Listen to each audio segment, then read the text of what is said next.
So in this video I will be sharing some of the tips for the 9th graders जो कि अभी अभी class 10th में आए हैं, plus I will share which stream am I going to opt in the class 11th, plus I will tell कि मैं अपनी 10th की बुक्स के साथ क्या करने वाली हूँ. So let's begin today's video. So hi everyone, this is Mahi this side. How are you all? I hope you all are fine. तो ये देख के बिल्कुल भी अजीब मत समझना, क्योंकि आज का ये व्लॉग एकदम अनफिल्टर्ड होने वाला है. तो मैं आज तुम्हें साफ़ सफाई करती हुई भी दिखूंगी. और साफ़ सफाई मैं यहाँ पे सिर्फ अब अपनी डाइनिंग टेबल की कर रही हूँ, क्योंकि जब से मेरे एग्ज़ाम शुरू हुए हैं मैंने इस टेबल पे बिल्कुल भी नहीं पढ़ा है. मैं आप जितने मेरे व्लॉग्स तुम देखते होगे मैं अपने रूम में ही पढ़ती हूँ. तो इस वजह से ये इतनी गंदी हो चुकी है कि इस पे खेलने के लिए लूडो, ताला, चाबी, कपड़े, झिल्ली, बर्तन सब कुछ दिखेंगे. तो आज मैंने पूरा 1 घंटा लगा के इसको साफ़ किया है. और आई नो कोई फ़ायदा नहीं होगा, क्योंकि ये थोड़ी देर में फिर से गंदी हो जाएगी.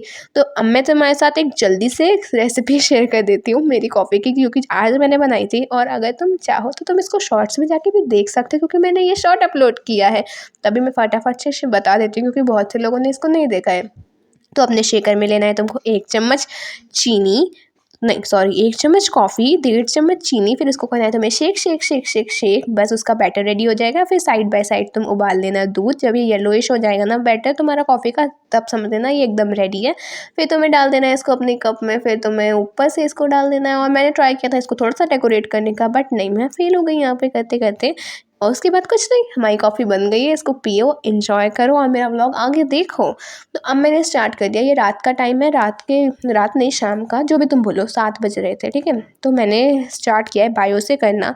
और मैंने देखो आज एग्ज़ाम ख़त्म हुए 1.5-2 दिन हो चुके हैं. तो मैंने सोचा अब मैं कुछ करती हूँ, क्योंकि मैं बहुत बोर हो रही थी. मैं स्क्रॉल कर करके थक गई थी. मैं बिस्तर पे पड़े पड़े सोच रही क्या करूँ क्या करूँ क्या करूँ. सो आई थॉट कि क्यों ना. और यहाँ पे थोड़े मेरे बाल आ रहे हैं कैमरे में, तो उसके लिए सो सॉरी. अगली बार से मैं ध्यान रखा करूँगी कि ऐसा कुछ भी ना हो. तो मैंने स्टार्ट कर दिया बायो करना. अब मैं तुम्हें बता देती हूँ, अभी मेरे पास कोई बुक्स नहीं है 11th की. आई टेक, मैं ख़रीद लूँगी बुक्स, पर कुछ दिन में ख़रीद लूँगी बुक्स. अभी नहीं ख़रीदने का कोई मेरा प्लान है.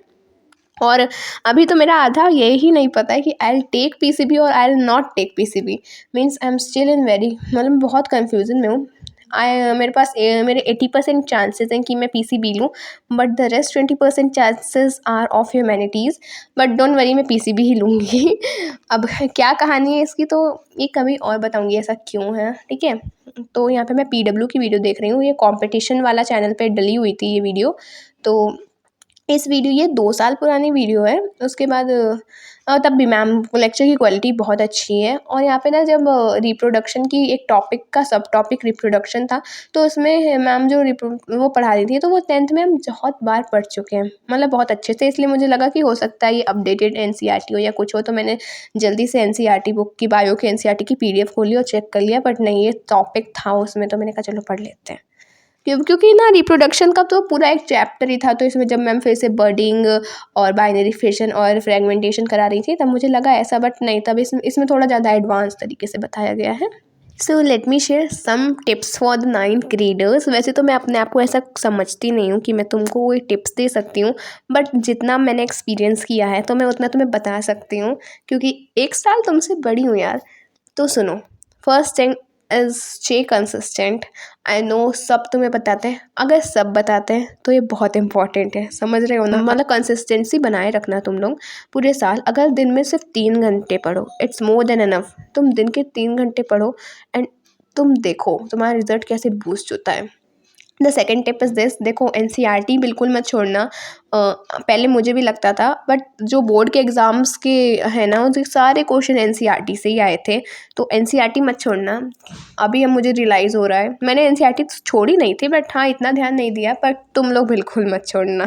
अगर स्टैंडर्ड वाले हो तो स्टार्टिंग से ही एनसीईआरटी के साथ एग्जाम्पलर और कोई एक रेफरेंस बुक लगाना स्टार्ट कर दो, क्योंकि मैंने स्टैंडर्ड का पेपर देखा था तो इट वाज डिफ़िकल्ट, मेरे हिसाब से तो मुश्किल था. और बेसिक वाले हो तो सिर्फ NCERT is enough, but exemplar लगाओ तो और अच्छी बात है. सो दैट वाज ऑल जो मैं तुमको बताना चाहती हूँ. और हिंदी इंग्लिश के लिए तुम लोग खुद ही समझदार हो, तो कर लेना. और एसएससी भी कर लेना, ये हो जाएगा सब कुछ है.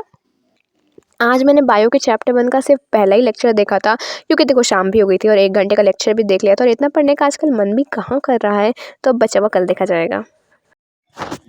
I will miss each and every book of this class. मैं सिर्फ सैम्पल पेपर्स की बात नहीं कर रही, क्योंकि सैम्पल पेपर्स अभी बाहर रखे थे, इसलिए इनको दिखा के बोल रही हूँ. और सब मैंने अंदर रख दिया अलमारी में.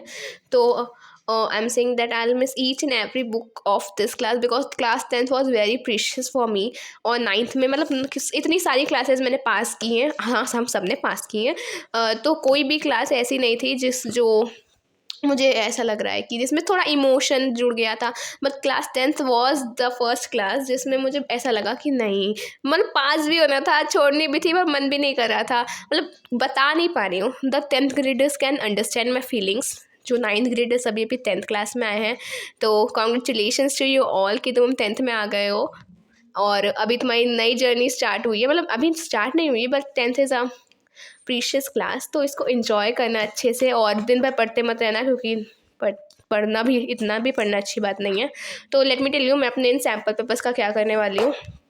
तो I am thinking to give it to all the 9th graders जो कि 10th में आए हैं। तो इसका मैं गिव अवे कर दूँगी, बट अभी नहीं, अभी तुम पहले सिलेबस तो करो, तब तुम इन सैम्पल पेपर्स का क्या करोगे, क्योंकि मुझे लगता है इतना सिलेबस में कुछ चेंज आया नहीं, और अगर आया होगा तो नहीं करूँगी, otherwise will do that in the month of आखिरी अक्टूबर, लास्ट अक्टूबर से नवंबर तक कर दिया जाएगा। Okay, so I'll be ending this vlog right here. If you enjoyed watching this one, please consider doing subscribe to my channel. We'll meet you in the next vlog. Till then, take care and bye bye.